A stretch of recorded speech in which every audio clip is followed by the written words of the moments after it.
Hey, how are you? Good, how are you? Yeah, good, no worries. Good.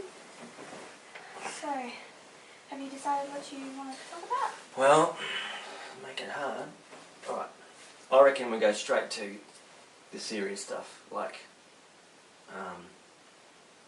how's life?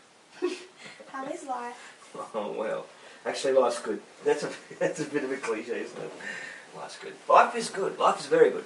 You seem very optimistic about life. I am actually.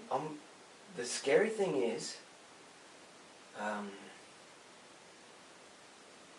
this might sound really silly to some people, but I feel like an injured giant. Giant's been bludgeoned by somebody. It's fallen down. It's getting better. It's not ready to get up and run again. But that probably sounds silly to some people. So I'm happy. I'm really happy, but I'm frustrated. So Why yeah. are you frustrated? Well, GFC, I was one of these business people who used to be the jet setter and big house, lived in a big house in Australia, and lived in a luxury unit in Hong Kong for 5 years, backwards and forwards. Had a business partner who was senior to me, who refused to put contingencies in place, even though we discussed them. The times were good, the money was coming in. They thought the good times were going to keep going, so the money was getting spent, and a lot of arguments. So what happened was that... The GFC hit. Our clients in Australia were non-essentials. They stopped ordering for over a year, maybe 18 months. So no cash flow, the whole thing has collapsed. It's taken me until 3 months ago to tidy things up and finish things off, and it's that was a hard process, because when people say starting from zero, well, I'm not quite back to zero yet. So yeah. So what's happened is that you've built this business up, and your partner has not quite understood what it is you wanted to put in place in case something like the GFC did happen, and lo and behold it did happen. Yeah. You're feeling a little bit frustrated that happened. I think optimistic that... Yeah, but it's not exactly that too, because the thing is, they refused point blank to put proper business planning together, and the frustrating bit for me is not that. I've had to work through that. That was a bitter pill to swallow, and I shed a few tears along the way, and I was very angry, but I feel like I've drawn a line in the sand. I mean, the thing is, life is going well.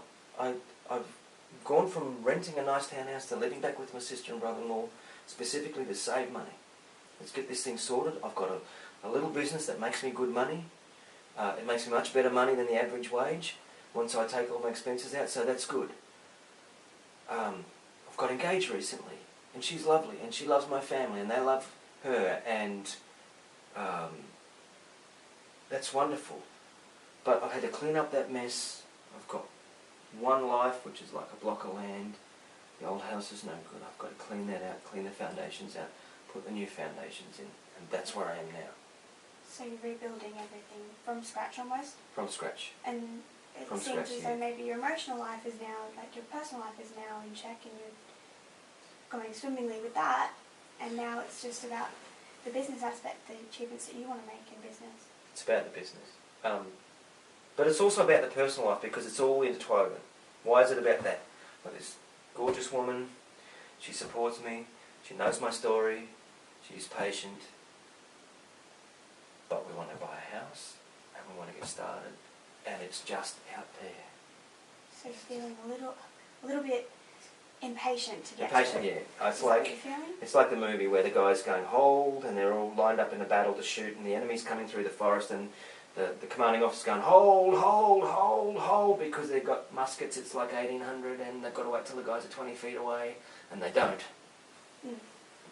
And they've only got one shot in their musket, and they shoot too early, and the bullets are no good. So you're a little bit concerned that maybe if you don't hold, even though you are impatient, it'll fail if you try too quickly again. Absolutely. Yeah, that's it. I think that's it, because for me it's not the enemy coming, it's the opportunity coming. Mm-hmm. I've got to build this foundation before I start building the house again. I'd lost my confidence out of that, and it's sort of taken a few years for it to come back again. It's starting to come back. I'm starting to feel confident. The opportunity is rushing towards me, and I want to fire. But you're taking caution. Well, look on, my head's going, hold, hold, hold. And I get frustrated because I think, no, I've got to listen. I want to, because none of that's wasted actually, and this is the bit I feel more optimistic. In 10 years we'll be fine. So you feel like, when you say none of that's wasted, you're feeling as though what happened before is almost something you've learnt from, and now that has happened and that has failed, you know to be patient? Yeah, I think that I heard a saying that true wealth is the transfer of money from the impatient to the patient. So that's, at this point, it's the frustration. I have got to just keep learning, keep building, keep studying, work my plan, work my strategy, just put all that in place first before I fire. And forget about whether I'm feeling embarrassed because I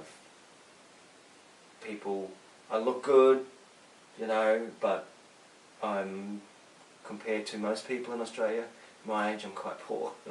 Maybe not a few of the GFC sufferers. I feel like in 10 years we'll be fine. It'll be better than before. But it's frustrating. At the moment, I'm just caught in the middle, and that's where we're at.